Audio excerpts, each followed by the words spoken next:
Yaurana, bienvenue dans votre journal sur TNTV. Je suis ravie de vous retrouver en ce début de semaine. Voici les titres de l'actualité. Hokulea à Tautira, accueil émouvant et grand Ahim-A pour plus de 1000 convives. 50 ans après sa première traversée depuis Hawaï, la pirogue est de retour dans la commune de la Presqu'île. Un accueil fort en symboles et traditions. Les images et les témoignages à découvrir en ouverture de ce journal.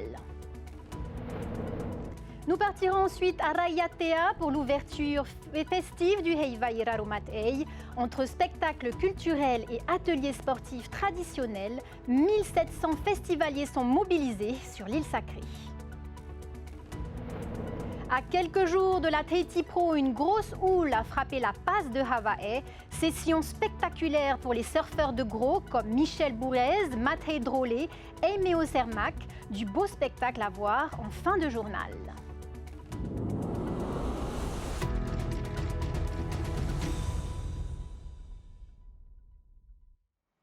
C'est un moment fort qui s'est déroulé ce matin à Tautira. 50 ans après son premier départ depuis Hawaï, la célèbre pirogue double Hokulea a rejoint le village de la Presqu'île. Plus de 1000 personnes étaient réunies pour l'accueillir autour d'un grand Ma'ateiti préparé durant la nuit. Retour sur cette arrivée chargée d'histoire et d'émotion avec Laure Philibert sur les images de Tiarenui Pahuiri, Mike Leral et de la production de TNTV. C'est un Ahim-A exceptionnel qui se prépare depuis une semaine pour célébrer l'arrivée de la pirogue traditionnelle, Hokulea. Les associations rassemblent les denrées alimentaires. Toute la nuit, installées dans l'ancienne maison des jeunes, elles ont coupé et cuit les différentes composantes du Ma'ateiti. Un repas d'une ampleur exceptionnelle à l'échelle de la Presqu'île. On a commencé depuis toute la semaine. Il y avait le poisson à filer, tous les poissons. On a 30 poissons qu'on avait filés le mercredi, 30 ans, de 20 à 22 kilos. Et le jeudi, on a continué sur les cocos. On a au moins 50 sacs de coco à râper. Est-ce que vous attendez combien de convives? Normalement, on a prévu pour 1000, mais là, ça a été augmenté à 1200. 1200, 1300. En milieu de matinée, Hokulea franchit la passe Te Afa, escorté par plusieurs embarcations sur la plage pour accueillir l'équipage, plus d'1 millier d'habitants. Les Hawaïens, le lien qui existe depuis Molokai, Mairenui et Hokulea existe depuis là. Et aujourd'hui, ce n'est même plus des étrangers, des invités, c'est la famille qu'on accueille.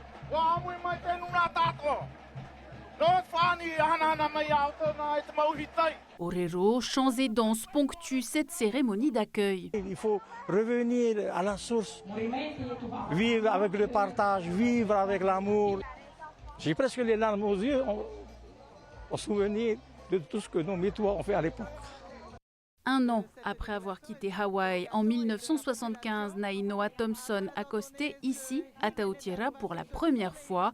Sur la plage, une petite fille de 7 ans l'invitait à se reposer dans sa famille. Un demi-siècle plus tard, le navigateur et sa fille sont accueillis par la même Polynésienne. Un lien entre Hawaï et la Presqu'île qui ne s'est jamais rompu et que l'artiste Tunui Salmon immortalise à travers une œuvre inaugurée ce lundi. Oui, c'est un honneur, il ne faut pas louper cette occasion parce que là, en fait, les 50 ans d'alliance entre les Hawaïens et le Noura de Tautira. C'est très important, ce sont des alliances qu'on ne peut pas casser. Le séjour de Hokulea et Hikianalia au Whenua doit durer encore 1 mois. Les 2 pirogues poursuivront ensuite leur route à travers le triangle polynésien pour sensibiliser les populations sur la protection de l'environnement et de la culture. 50 ans que Hokulea parcourt les océans guidé par les étoiles et la mémoire des anciens. Ce matin, le maître navigateur Nainoa Thompson, qui était à bord du premier voyage en 1976, franchissait la passe de Te Afa en direct sur notre antenne. Un moment fort en émotion, partagé notamment par Mahine Tawotha. Elle s'est confiée à notre journaliste à Tautira, Mike Leral. Et oui, Hokulea est arrivé ce matin avec un petit peu de retard, c'est vrai, mais avec une immense émotion. Et cette émotion, elle était partagée par l'ensemble des habitants de Taotira et particulièrement une habitante, Marinée, à côté de moi, puisqu'elle était déjà ici lors de l'accueil de Nainoa Thompson il y a 5 décennies. Marinée, comment ça s'est passé? Comment vous avez vécu ce moment? Est-ce que c'était comme il y a 50 ans? Il y a 50 ans, j'avais 10 ans. Hein. Ce soir-là, c'était Nainoa qui était la garde pour garder la pirogue. Je suis venue le chercher pour emmener à la maison parce qu'il faisait froid et j'ai ramassé le linge pour emmener laver aussi à la maison. C'était juste ça. Au niveau de l'accueil, vous avez fait le même genre de cérémonie il y a 5 décennies? Oui. Et c'était légèrement décalé sur la plage, je crois, hein, c'est Oui, ça? Voilà. Là, je le considère comme mon frère. Comme il me dit, oh Marinée, you're my sister and your brother. C'est fort, hein? C'est beaucoup d'émotions. Et quelle est l'importance pour Taotira de revivre ce moment? Pourquoi est-ce qu'il y a autant de monde, d'après vous, qui vient? Est-ce que c'est juste pour le Ahima ou il y a d'autres raisons? C'est le ta'amu, c'est le lien entre Hokulea et Taotira. C'est un lien très fort que vous avez conservé Oui, et que voilà, vous comptez exactement. conserver encore. C'est ça. Eh bien, merci beaucoup Marinée. Merci à vous. Merci de nous avoir fait revivre ces moments puisque 50 ans plus tard, on a revu un petit peu la même cérémonie. Il était au courant que c'était toi qui allais l'accueillir? Oui, il a demandé à tout le monde, mais je veux que ça soit Marinée qui vienne me couronner. La petite fille a un petit peu grandi et elle a une Elle a couronne. 59 ans maintenant et voilà, mais ça va. Une couronne toujours aussi fraîche sur la tête. Merci en tout cas Marinée de nous avoir fait De rien, participer à cette émotion. Et voilà ce qu'on pouvait dire sur l'arrivée de Hokulea ce matin à Taotira.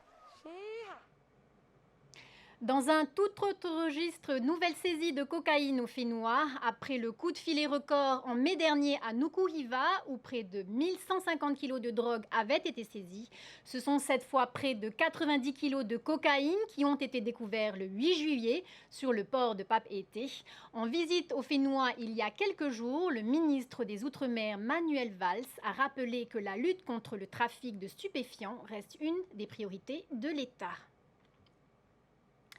La première édition du Wharereira Ifa a débuté hier. Durant une semaine, le Motu Ovini devient un village culturel pour commémorer les 60 ans de la commune. Aujourd'hui, ce sont les Tuamotu qui étaient à l'honneur. Céleste Oller et Veitiare Nauta étaient sur place. Chaque jour, une immersion dans nos archipels. À l'occasion de son 60e anniversaire, la commune de Fa'a met à l'honneur la richesse de la culture polynésienne en allant à la rencontre de sa diversité. Aujourd'hui, cap sur les Tuamotu, un archipel où l'artisanat puise son inspiration dans les trésors du lagon, notamment à travers le travail des coquillages. On confectionne des colliers de coquillages plutôt basés sur les patiki, porihon ou sinon les poupous ont du crème. Voilà, on fait des bracelets, des ras du cou. Provenant principalement de l'île de Hana, les coquillages sont transformés avec soin en bijoux ou en tableaux. Les artisans ont à cœur de partager leur savoir-faire et transmettre leur passion. Très content, ça nous permet de venir ici pour exposer nos produits et puis tu as des gens qui viennent, qui apprécient nos produits, qui achètent également et ça fait plaisir. L'archipel est aussi reconnu pour son agriculture, en particulier la copraculture, qui consiste à produire de l'huile de coco à partir de chair séchée. Les Tuamotu représentent près de 55% de la production. Certaines activités de la journée étaient consacrées à cette pratique traditionnelle. Je pense que ça porte très bien. La plupart des îles, ils pratiquent encore la copraculture. Il faut venir pour découvrir tout ça. Rien ne se perd dans la coco. Les saveurs des Tuamotu se construisent avec ce fruit. Au menu, plat traditionnel au lait de coco, douceur sucrée et savoir-faire transmis de génération en génération. Alors aujourd'hui, on a prévu du ma'ap au motu pour ce qui se passe pour le Wharereira. Et là, nous, on est en train de mettre en noix du karapunono. C'est de la pâte sucrée, c'est comme du poé. Déjà, on retire les germes de la noix. Ensuite, on les écrase pour les rendre en purée. Et après, avec ça, on les met dans la casserole avec du lait de coco qu'on laisse cuire. On a tablé 100 plats. Il y a du poisson fumé, du poisson cru. On a également du mamho, c'est le hippo de Tahiti, et du pahwa avec du curry. Le village culturel est ouvert au public toute la semaine. Demain, focus sur les marquises. À présent, cap sur Raiatea, près de 6700 festivaliers étaient présents sur la place de Tau'o à Tumar'a. Au Heivairarumat'ei, l'humeur était joyeuse, la population est venue nombreuse. Malgré quelques averses en début de soirée et un démarrage tardif, les 3 groupes de danse de Maupiti, Hawaii et Bora ont ouvert les festivités. Reportage de Merete Atto et Matai Horei.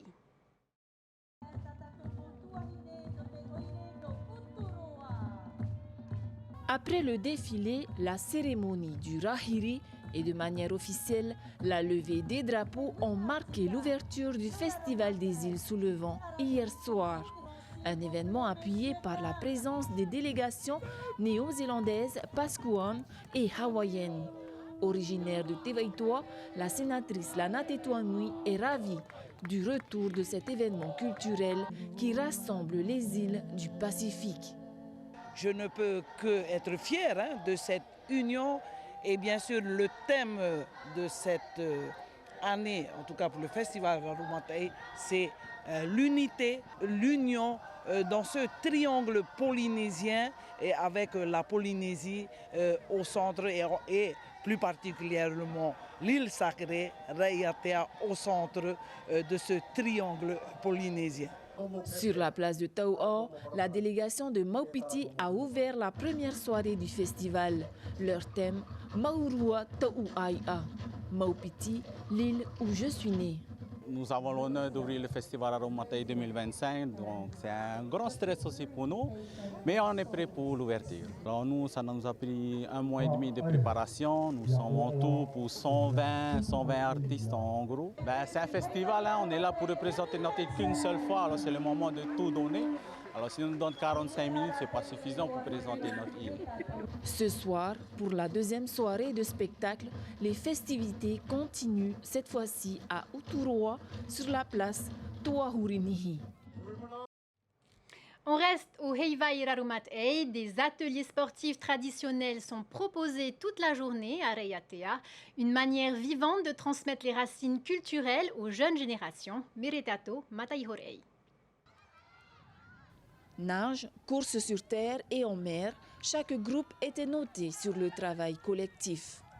Après une longue nuit festive, certaines délégations ont été dispensées des activités sportives prévues sur la place de Toahurinihi à Uturoa. Entre rire et essoufflement, chacune des délégations présentes s'en est donnée à cœur joie. I think it's really great to be able to play with our ohana and to like. Nous avons tellement apprécié la journée d'aujourd'hui, surtout de pouvoir connaître les jeux de nos cousins. C'est très différent de Hawaï. C'est vrai, il y a de la course et tout, mais c'est vraiment très différent. It's such a great opportunity to be able to share our hula to our ohana. C'est vraiment une bénédiction d'être ici et surtout de venir en tant que famille, de revenir renouer les liens avec la famille de Raiatea et de Rarumat'ei.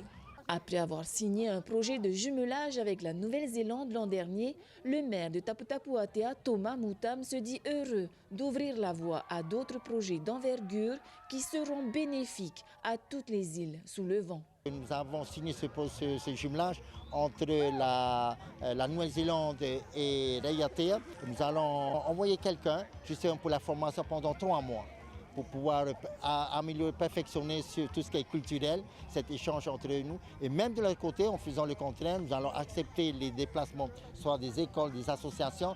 Comme vous voyez aujourd'hui, nous avons 3 associations, donc Kamehameha School avec Hawaii et Rapa Nui. Demain midi, toutes les délégations seront réunies pour le traditionnel repas polynésien à Tumar'a. Une imposante houle a déferlé aujourd'hui sur la passe de Havae pour le plus grand bonheur des amateurs de gros surf. Vagues de 3 à 5 mètres, tubes en série. Les conditions étaient idéales. Parmi les riders à l'eau, Matt Heidrolé, Michel Bourrez, Amy Ozermak ou encore Umbaki en bodyboard. Images spectaculaires signées Davidson Bennett. Le Big Swell a bien touché le récif de Te Ahupu'o. Les séries de 5 mètres ont ravi les surfeurs. Matt Heidrolé et Amy Ozermak ont dévoré les tubes toute la matinée. Venus nombreux, les visiteurs étaient eux aussi au rendez-vous. Ravis de pouvoir contempler la puissance de la mâchoire de Hawaii. En témoignent les taxi-boats littéralement pris d'assaut. Oui, c'est toujours une grosse réunion de famille quand la houle revient sur les côtes. Et ben là aujourd'hui à Chopo, magnifique, hein, c'est pas comme tout le monde s'y attendait pour l'instant, mais il y a eu des vagues incroyables qui sont passées dans la journée. Là, malgré le vent, il reste encore de très belles vagues. Ce n'est pas le Teahupo'o le plus gros que l'on a pu connaître, mais les vagues font sensation, de bon augure pour la Tahiti Pro. Ben là, ça va durer un bon moment pendant quelques jours et il y en a une autre qui suit, quoi. Donc on dirait que jusqu'à la compétition, on va être gâtés en swell et ben, les compétiteurs auront de la chance et seront gâtés avec de belles conditions. C'est en milieu d'après-midi, aux alentours de 15h30, que la vague du jour est intervenue, celle de Michel Bourez en towing, de quoi susciter des hurlements du public. Sur l'île de la Réunion, Bastien et Jennifer gèrent la seule boutique qui propose des produits du Fénois. Leur partenariat avec des artisans locaux évolue. Désormais, ils exposent aussi des perles de Tahiti. Camille Châtillon. Vêtements, monoeil, cosmétiques ou encore bijoux, pas de doute, cette boutique du sud de l'île offre un petit goût de Tahiti sans même prendre l'avion.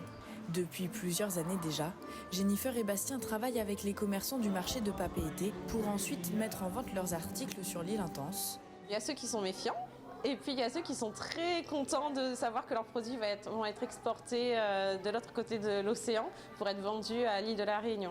Donc il y a certains qui connaissent l'île de la Réunion parce qu'il y a une association réunionnaise aussi sur place, donc ils sont flattés, et puis d'autres qui apprennent l'existence de l'île. Et en fait, ça permet d'avoir un petit bout de Tahiti pour ceux qui sont tahitiens ici sur l'île de la Réunion mais qui vivent sur la Réunion.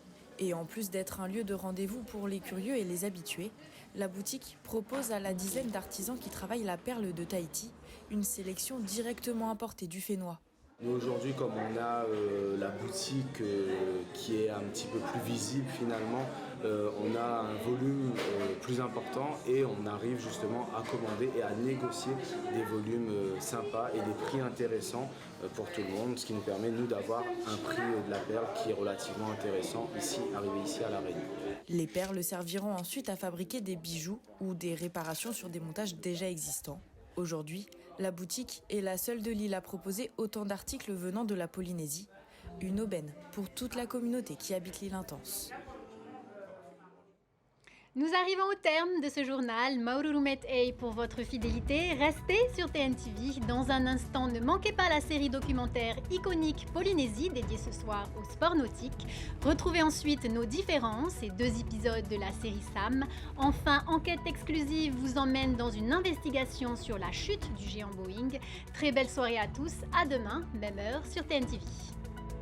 Retrouvez ce journal en replay sur notre site internet et notre application mobile TNTV.